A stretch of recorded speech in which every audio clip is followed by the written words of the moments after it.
Hello, second graders. This is Mrs. Listerud here, and you'll see this week we have a short week. There's only 4 days. Friday is a teacher workshop day, so you won't have school that day. So you'll only have 4 assignments this week. So for today, for Monday, day number 1, there's a few more things that we're going to do to practice rhythm and duration like we've been talking about. This is the rhythm replay. It says clap out these rhythms. So if you hit the play button over here, they'll do it first. And then you can see if you can echo it back. 1, 2, 3.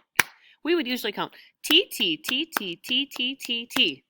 So you could say your T, T's and T's. Then you can hit next rhythm. And there's a little play button. You just can't see it over here. You would hit the play button, listen to it first, and then you try it.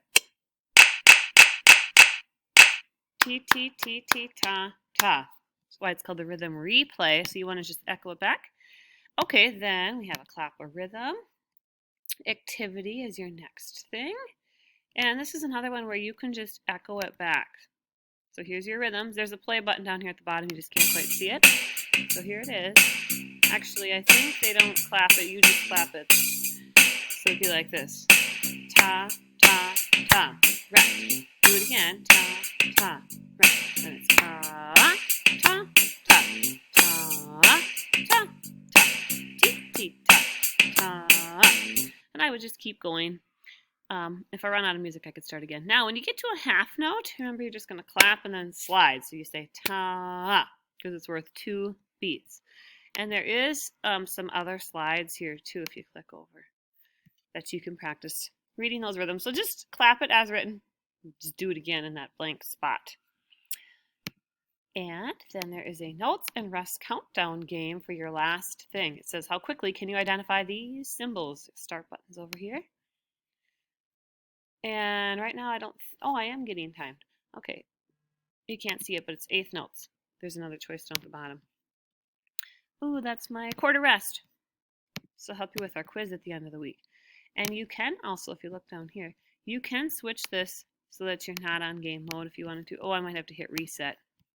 I can have it either on or off if I just want to practice. If you turn it off, you won't get timed. Otherwise, you only have like 10 seconds, and they want to see how many symbols you can identify in 10 seconds. All right, so that's it for Monday. Tuesday, you can go ahead and drag some of the rhythm patterns over from the side to these boxes, and then you're going to go ahead and you're going to try to perform the rhythms down here. Now, you do see a few new rest signs over here. I should probably explain. So you have your half note. That's the one we say ta. Then we have quarter note. We say ta. 8th notes, T-T. This is called a half rest. It looks like a hat. It's just 2 beats of silence. So you'd have to wait for 2 beats. 1, 2. And then you have the quarter rest. You only wait for 1 beat. So that's it for that one. Day number 3, Wednesday. You can go ahead and do this review we didn't talk about accents. So don't worry so much about that. It's not going to be in the quiz, but you can learn about accents. An accent is where you just would bring that note out a little bit stronger, make it a little louder. We'll maybe get to that a different time. And then on Thursday, you can take a quiz all about duration. There won't be any questions about accents in there. It'll only be things that we've talked about or that you've been practicing. So I can see what you've been learning so far. And that is it. Have a great week.